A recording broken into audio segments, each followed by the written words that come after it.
Guys, তোমরা সবাই কেমন আছো? আশা করছি সবাই ভালো আছো। আমি অনেক ভালো আছি। তো আজকে আমি বসাবো অ্যালোভেরা গাছ। এইটা আমার ফুপ্পিদের বাড়ির থেকে আমি নিয়ে এসেছি। আর দুটো, এইটা একটাই ছিল, এটা নিয়ে আসতে পারছিলাম না বলে দুভাগ করে দিয়েছি। এখন এটা কাটবো, কেটে বসাবো। চলো আপনাদেরকে দেখাই। তো এইবারে আমি এইগুলো কেটে নেবো। চলো কাটা যাক। এটা মাঝখান থেকে কাটছি কিন্তু আমি কাটতে পারছি না গাইস, এটা অনেক কাটা। এতে আর শক্ত হয় অ্যালোভেরা গাছগুলো অনেক পরিমাণে। দেখো গাইস, এগুলো আমি কেটে নিয়েছি। এবারে এগুলো বসিয়ে দেবো। এই যে আছে না, এইটা আমি কাটবো কিনা আমি এখন ভাবছি, কিন্তু কেটে দেবো। আমার ভাই বলছে কেটে দিতে, তাই আমি কাটছি। আমার ভাই বলেছে যেহেতু না করলে হয়। এই দেখো, এবার সবগুলো আমি একসাথে বসিয়ে দেবো। চলো সবগুলো আবার একসাথে বসিয়ে দেওয়া যাক। চলো সবাই, আপনারাও সাথে থাকবেন, আপনাদেরকেও আমি দেখাবো। চলো এইগুলো এখন নিয়ে যাওয়া যাক। অনেক কাটা এতে।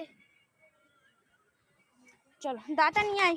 এবারে আগে থেকে আমি এই যে এখানে মাটি জোগাড় করে রেখেছি। এবারে এই যে মুখ আছে, যে কোনো মুখ দিয়ে আপনারা বসাতে পারেন, তাও আমি এই যে মুখটা দিয়ে বসাবো।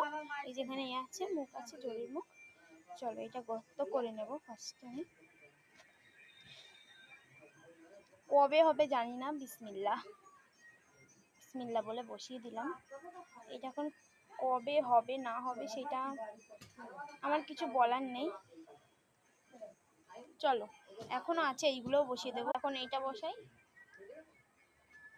এই যে শেকড় আছে, এইটাই বসাচ্ছি।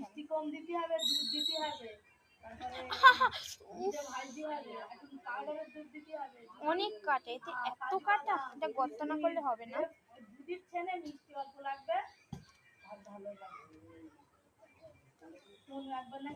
চলো এক এক করে সব বসে নেই।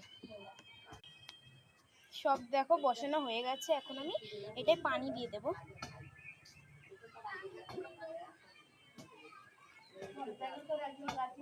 বেশি করে পানি দিতে হবে এটাকে।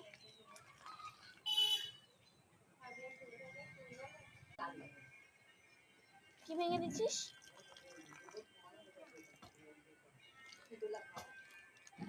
সবগুলো এখানে আমি পানি দিয়ে দিয়েছি, দেখতে পাচ্ছেন আপনারা।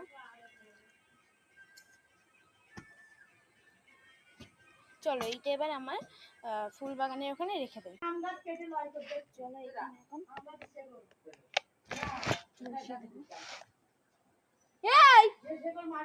আমার 9 নাম্বার গাছ, 9 নাম্বার বসিয়েছি এই গাছটা।